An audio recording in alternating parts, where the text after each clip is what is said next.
Bonjour et bienvenue sur automobilepropre.com pour un essai de la nouvelle Volkswagen ID.3.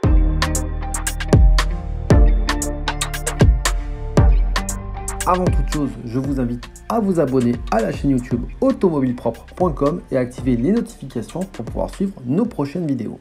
Cette ID.3, elle incarne un nouveau chapitre de l'histoire du groupe Volkswagen et reprend les éléments du concept ID présenté en 2016 et arrive maintenant dans sa version définitive avec un design unique qui devrait inspirer les futurs modèles de la gamme ID, mais aussi une nouvelle plateforme, la fameuse MEB, dédiée à l'électrique qui sera reprise sur l'ensemble des véhicules du groupe Volkswagen. Pour concevoir cette ID.3, Volkswagen est parti d'une feuille blanche. Le modèle a un design unique, notamment marqué par cette calandre pleine que l'on a à l'avant.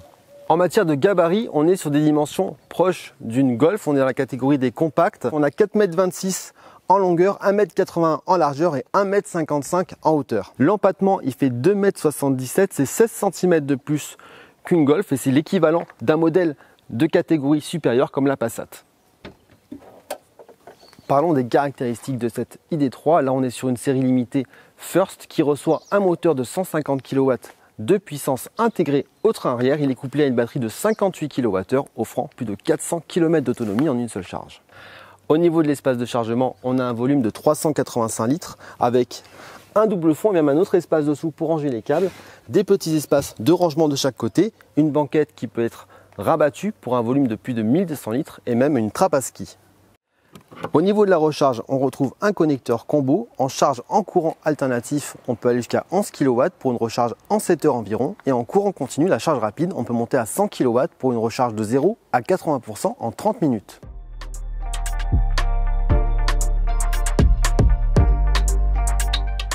À l'avant, on est confortablement installé. On a un siège qui se règle électriquement sur la finition max de notre modèle d'essai. On a également le volant qui se règle en hauteur. De manière générale, Volkswagen a voulu créer une ambiance très épurée. Il y a très peu de boutons physiques. Le passage de vitesse se fait directement via un petit commodo situé à droite du volant. On retrouve deux écrans numériques. Le premier fait office d'instrumentation. Il fait un peu plus de 5 pouces et affiche les informations essentielles de la voiture, notamment la navigation, la vitesse et l'autonomie restante qui est exprimée en kilomètres. On a un autre écran tactile légèrement orienté vers le conducteur. La navigation, elle est assez fluide. Ça me fait penser un petit peu d'ailleurs à l'iPhone avec un bouton central qui permet d'accéder au menu. On peut également modifier sa présentation avec des éléments paramétrables. Et c'est finalement lui qui commande une grosse partie de la voiture, notamment la climatisation qui se gère aussi par cet écran, mais aussi à l'aide de boutons sensitive qui permettent de régler la climatisation pour le conducteur comme pour le passager. Sur le volant, on retrouve une série de boutons. Ceux qui sont sur le côté gauche servent à la gestion des systèmes d'aide à la conduite et ceux qui sont sur la droite servent au système multimédia. En plus de ces deux écrans numériques, on a également en option un système d'affichage tête haute. Au niveau des rangements, il y a pas mal de choses. On retrouve notamment un petit filet, deux portes gobelets, un système pour les téléphones avec la charge par induction sur le niveau de finition qu'on a et un grand vide-poche qui peut se refermer avec deux ports USB-C. Sur notre finition, on a aussi un toit ouvrant qui apporte une belle luminosité. Il se règle directement par le biais de l'écran tactile. Sur la partie électrique, l'ordinateur de bord permet également de programmer la recharge, une action qui peut aussi être réalisée à distance par le biais d'une application mobile. Aux places arrière, l'habitabilité est plutôt bonne. Je fais 1,86 m, j'ai encore un bel espace au niveau des genoux, au niveau de la tête aussi. Seul bémol, c'est la place du milieu qui est un peu plus dure pour le 5e passager. On a également des équipements, donc des petits vides-poches au niveau des sièges, mais également de prises USB-C.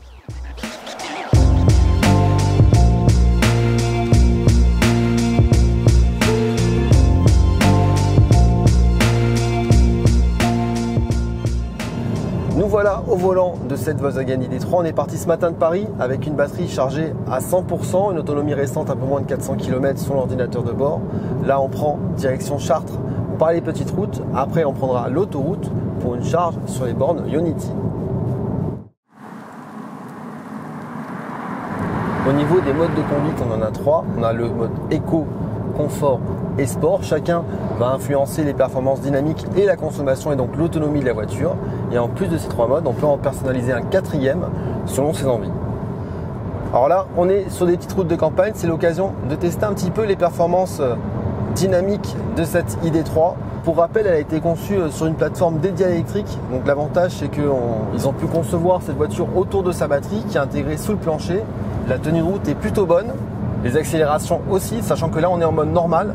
Si on passe en mode sport, les accélérations sont décuplées. Et là, les dépassements sont vraiment une simple formalité avec un 0 à 100 qui est abattu en 7 secondes 3.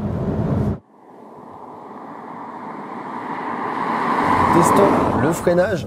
Là, on est à 50. On écrase la pédale de frein. C'est pas mal. On a même la ceinture qui se serre automatiquement. Plutôt efficace. Premier point de consommation, on est parti. Depuis ce matin, on a parcouru 132 km. On a 45% de la batterie qui a été consommée. Notre consommation moyenne, c'est 19 kWh avec des trajets majoritairement réalisés en extra-urbain.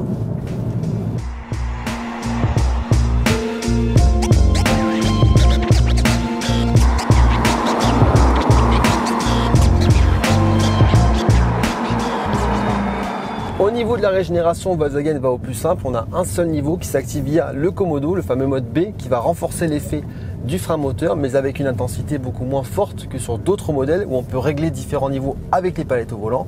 Là, je vais faire un test. Je suis à 29 km/h. Je vais relâcher la pédale accélérateur. Je suis en mode B, je touche à rien, donc ça ralentit moins fortement que sur d'autres modèles. Et on arrive jusqu'à un mode, le fameux mode rampage. Donc sur les derniers kilomètres, ça continue d'avancer. Il faut appuyer sur le frein pour arrêter totalement la voiture. Au niveau du stationnement, on n'a pas une grande visibilité au niveau de la lunette arrière. Heureusement, on a un écran qui permet de voir ce qui se passe derrière et des radars de recul à l'avant comme à l'arrière.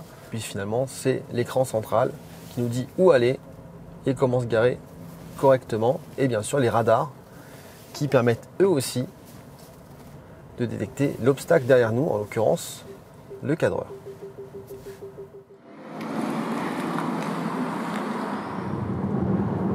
Au niveau du son, on est également assez bon sur la finition max de notre modèle d'essai. Écoutez un petit peu, on va monter.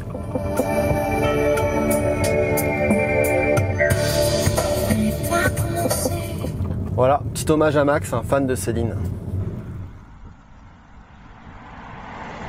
Cet essai de l'ID3, c'est aussi l'occasion de tester l'ordinateur de bord et l'interface logicielle qui a donné tant de mal au groupe Volkswagen. L'écran est très intuitif, on peut paramétrer pas mal de choses. La navigation est très précise. Par contre, on a eu quelques petits soucis, notamment sur le réglage de la climatisation qui ne fonctionnait pas à un moment donné, mais aussi sur le Bonjour ID, l'interface de reconnaissance vocale qui parfois ne comprenait pas ce qu'on disait.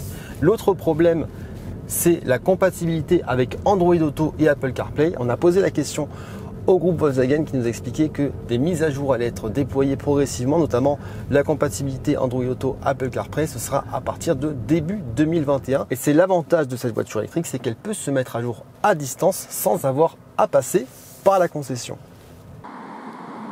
Cette ID3 est impressionnante, on a 10 mètres de rayon de braquage, donc malgré ses 4,26 m, on la manipule très facilement.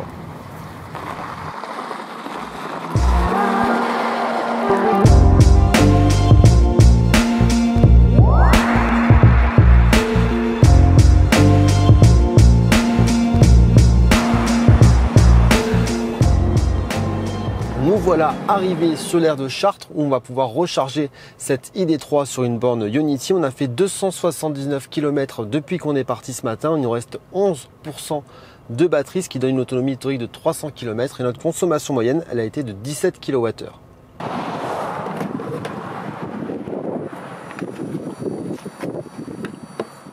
Pour recharger cette ID3, on a utilisé un badge WeCharge que Volkswagen propose à ses clients. Il y a un abonnement et un tarif préférentiel sur les bornes Ionity. Alors normalement c'est 79 centimes la minute, là c'est 31 centimes la minute avec la carte et l'abonnement WeCharge.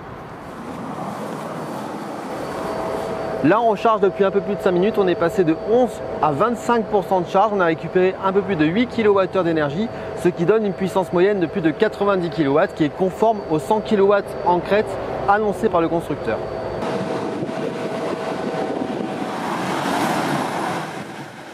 Nous avons chargé 20 minutes sur cette borne Ionity, on a récupéré 60% de la batterie, on est parti à 11%, donc 49%. En plus, on a largement de quoi finir notre trajet jusqu'à Paris. Et durant ce laps de temps, on a récupéré plus de 28 kWh d'énergie.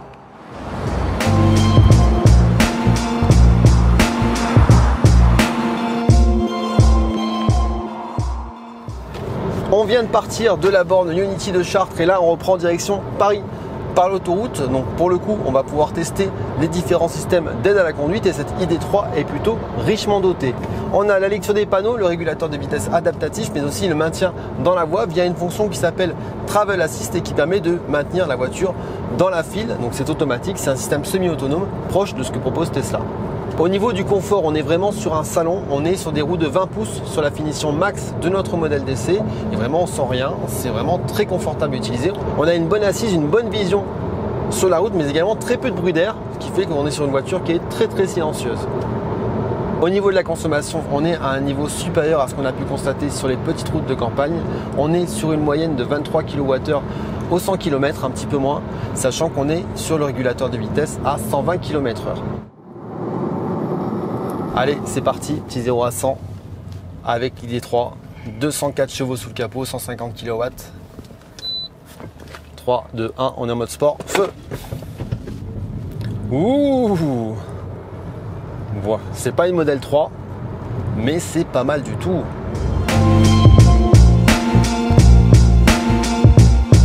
Nous sommes à Paris pour clôturer l'essai de cette ID3, mais avant de nous séparer, parlons des tarifs de cette compacte électrique. La version série limitée ID3 First en finition max que l'on a entre les mains, elle est vendue 49 990 €, c'est quasiment le prix d'une Tesla Model 3. On a également des versions moins chères en entrée de gamme, donc hors série limitée, elle commence à partir de 37 990 €. Hors bonus, elle est disponible en 4 niveaux de finition. On a également deux autres batteries qui vont arriver en 77 kWh, proposera plus de 500 km d'autonomie avec une seule charge. Le tarif, il est à 48 990 € avec un seul et unique niveau de finition haut de gamme. On attend également une autre version à 45 kWh de batterie, donc la petite autonomie qui, elle, arrivera en 2021 avec un prix qu'on espère à moins de 30 000 € une fois le bonus écologique déduit. C'en est fini de cet essai de la Volkswagen ID3. On espère qu'il vous a plu. Si c'est le cas, n'hésitez pas à mettre un pouce bleu. Évidemment, n'hésitez pas à commenter et à donner votre avis sur cette nouvelle compacte électrique de Volkswagen. Et bien sûr, n'oubliez pas de vous abonner à la chaîne YouTube automobilepropre.com et activer les notifications pour pouvoir suivre nos prochaines vidéos. Bye bye.